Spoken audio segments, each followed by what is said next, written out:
प्यारे दोस्तों अस्सलाम वालेकुम। आप देख रहे हैं इरफानी वर्ल्ड यूट्यूब चैनल और मैं हूं मोहम्मद इरफान झारखंड। प्यारे दोस्तों, आज के इस वीडियो में हम आपसे बात करने वाले हैं यारे गारे मुस्तफ़ा हज़रत अबू बकर सिद्दीक और एक यमनी गैर मुस्लिम आलिम के बीच मुलाकात, और उसके बाद उस आलिम ने, उस गैर मुस्लिम यमनी आलिम ने हज़रत अबू बकर सिद्दीक से क्या कहा, जिसके बाद वो फ़ौरन से ईमान ले आए। तो दोस्तों, ये वाक़या हज़रत अबू बकर सिद्दीक के ईमान लाने से पहले का ये वाक़या है। उस वक्त प्यारे आका मोहम्मद मुस्तफ़ा सल्लल्लाहु ताला अलैहि वसल्लम भी नबूवत का ऐलान नहीं किए थे। क्या है वो दिलचस्प वाक़या दोस्तों, जब हज़रत यारे गारे मुस्तफ़ा अबू बकर सिद्दीक रज़ी अल्लाह ताला अन्हो जब पहुँचे यमन, और उसके बाद मुलाकात हुआ एक गैर मुस्लिम आलिम के साथ। फिर जो कुछ हुआ दोस्तों, यकीनन सुनकर आपका दिल भी मचल उठेगा और आप जान पाओगे कि कैसे यारे गारे मुस्तफ़ा,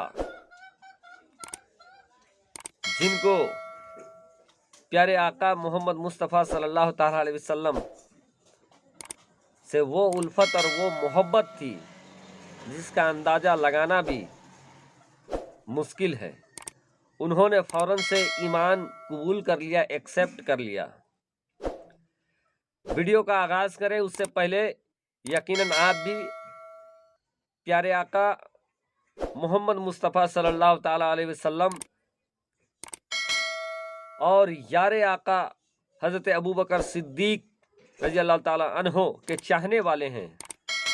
अगर हैं तो जल्दी से चैनल को कर लीजिए सब्सक्राइब, बेल के बटन को कर दीजिए ऑन और ऑल नोटिफिकेशन के ऑप्शन को दबा लें ताकि आने वाला हर वीडियो सबसे पहले आप तक पहुंच सके। चलिए दोस्तों, हम चलते हैं यमन की तरफ और फिर जानते हैं क्या कुछ हुआ हज़रत अबू बकर सिद्दीक के साथ कि वो फ़ौरन से ईमान ले आए। चलिए वीडियो का आगाज़ करते हैं। प्यारे दोस्तों, अज़ीज़ान मिल्लत इस्लामिया, एक बार का वाक़या है कि यारे गारे मुस्तफ़ा हज़रत अबू बकर सिद्दीक यमन के लिए सफ़र में निकलते हैं।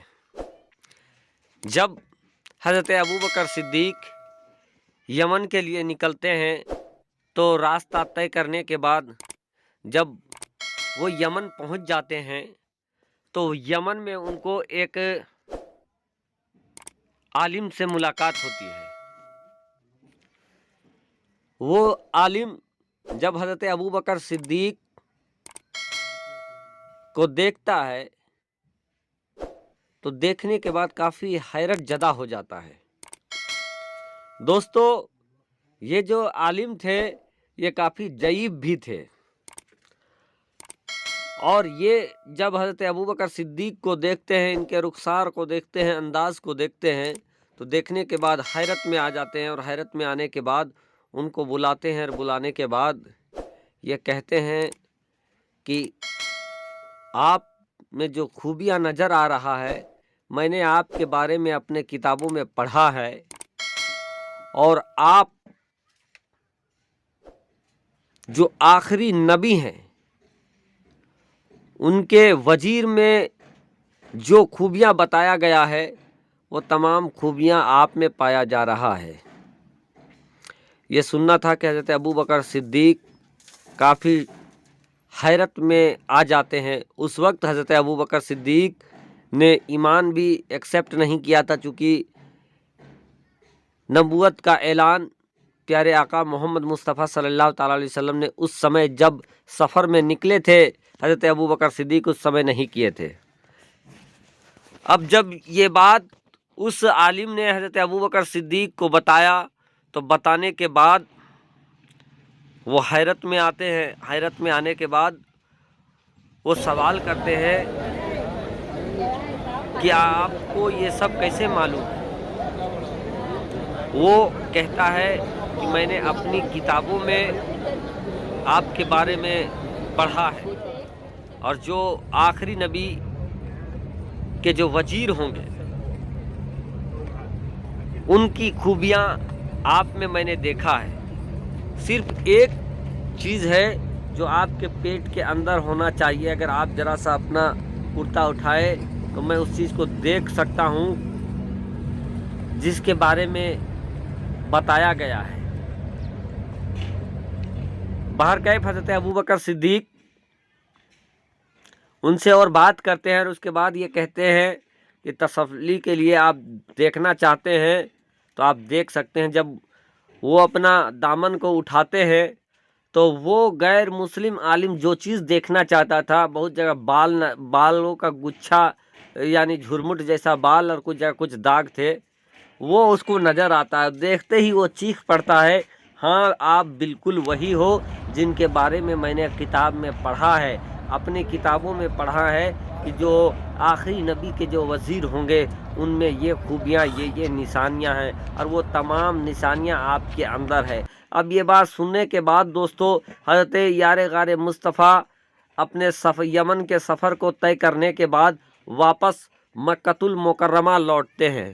ادھر مکۃ المکرمہ جب لوٹتے ہیں تو ان کے لوٹنے سے پہلے آپ صلی اللہ تعالیٰ علیہ وسلم نے اعلان نبوت کر دیا تھا کہ اے لوگو، تم بت کی پرستش کرنا چھوڑ دو، ایک اللہ کی پرستش کرو، ایک اللہ کو مانو، اور اسی پاک پروردگار کے دوارا میں نبی بن کر بھیجا گیا ہوں، آخری نبی بن کر بھیجا گیا ہوں۔